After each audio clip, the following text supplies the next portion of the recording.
नहमदहु व नसल्ली अला रसूलिल करीम अम्मा बाद। एक साहब ने पूछा है कि देवबंदियों का अकीदा इतना अच्छा नहीं है, आपकी क्या राय है? जवाबन अर्ज है कि देवबंदियों का अकीदा सिर्फ आयत और हदीस पर है, उसमें किसी में गुलू भी नहीं है और किसी की तनकीस भी नहीं है, इफरात भी नहीं है, तफरीत भी नहीं है। वलियों के सिलसिले में जितना है उतना ही है, कमी भी नहीं, जाते भी नहीं। हम वलियों को मानते हैं लेकिन उससे मदद नहीं मांगते हैं। रसूल सल्लल्लाहु अलैहि वसल्लम को मानते हैं लेकिन जितना कहा है उतना ही, उससे ज्यादा नहीं और कम भी नहीं। क्योंकि नबी करीम ने फरमाया ला तुतरीनी कमा अतरत नसारा, मुझे बढ़ा चढ़ा के बयान न करो जैसे कि नसारा ने बयान किया है। बुखारी शरीफ 3445 नंबर। तो हम बढ़ा चढ़ा के नहीं बयान, और कौमें जो हैं वो वलियों को कहीं से कहीं पहुंचा देते हैं। रसूल सल्लल्लाहु अलैहि वसल्लम में वो सिग्निक सफात साबित करते हैं जो अल्लाह के हैं। चुनांचे मैंने किताब लिखी समरतुल अकायद, 350 अकीदे उसके अंदर है और हर अकीदे के लिए 3 आयत और 3 हदीस है। बड़े बड़े और सिर्फ आयत हदीस है, कौल साहबी कौल ताबी के नहीं लिया, किसी का की राय नहीं ली, उसमें तंज और मजा नहीं है। आप बड़े बड़े उन्वान को देखेंगे तो पता चलेगा कि इसमें आयत और हदीस की फरमा रहा है। हुजूर पाक सल्लल्लाहु अलैहि वसल्लम जिंदा हैं कब्र में या नहीं, इस सिलसिले में 11 आयतें हैं और 20 हदीस हैं। ये बड़ा इख्तलाफी मसला रहा है। हुजूर सल्लल्लाहु अलैहि वसल्लम को इल्म गैब है या नहीं है, इस सिलसिले में 55 आयतें और 17 हदीसें हैं। हुजूर पाक सल्लल्लाहु अलैहि वसल्लम नूर हैं या बशर हैं, बड़ा इख्तलाफी मसला है, एक दूसरे को काफिर करार दिया है। इस सिलसिले में 28 आयतें और 8 हदीसें हैं। 28 आयतें।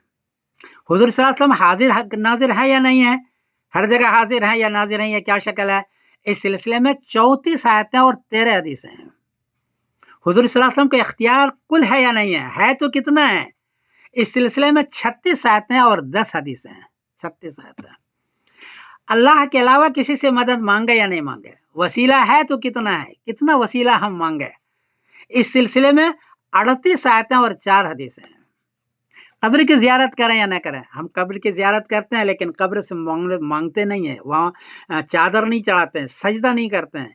इस सिलसिले में 22 आयतें हैं और 44 हदीसें हैं।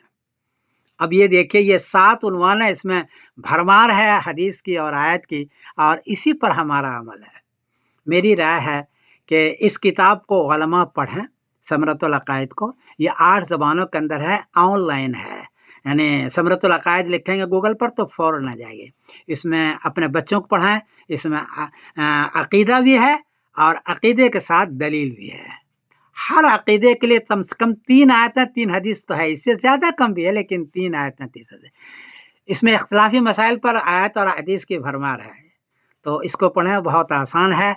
और मेरा ख्याल यह है कि देवबंदियों का अकीदा सबसे अच्छा अकीदा है, इसलिए कि इसमें गुलू भी नहीं है और तनकीस भी नहीं है। शियों को देखा तो उनका अकीदा घूमता है हज़रत अली के इर्द गिर्द, हज़रत हसन के इर्द गिर्द। कुछ और कौमों को देखा, उसका अकीदा घूमता है वलियों के इर्द गिर्द या रसूलों को इर्द गिर्द, आयत और हदीस को वो छोड़ देते हैं। हमारा मामला ऐसा नहीं है, हम सिर्फ आयत और हदीस के कायल हैं। किसी के कौल, वो भी 600 साल बाद वाले कौल, ऐसी चीज़ नहीं है। तो मेरी गुजारिश, इसको पढ़ें। इख्तिलाफी मसला है, बहरहाल मुझे माफ़ कीजिएगा। ये किताबें 8 ज़बानों के अंदर है, ऑनलाइन है, इसको पढ़ें।